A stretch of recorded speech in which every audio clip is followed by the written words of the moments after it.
আসসালামু আলাইকুম।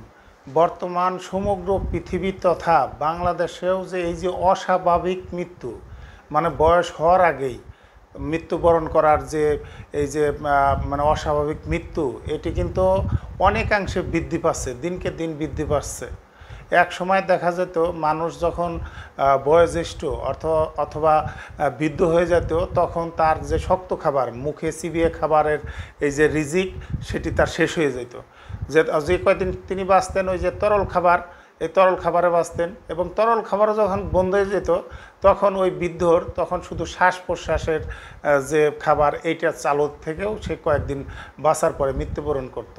কিন্তু সৃষ্টিকর্তাই ভালো জানেন কার কয়দিন হায়াত মত, এটা তো সৃষ্টিকর্তাই ভালো জানেন। তবে বর্তমান মেডিকেল সায়েন্স অর্থাৎ বিজ্ঞানের ভাষ্যমতে বর্তমান মানুষের ভুল খাবার দাবার এবং ভুল জীবনযাপনের কারণে এই অস্বাভাবিক মৃত্যুর হার দিন দিন বৃদ্ধি পাচ্ছে।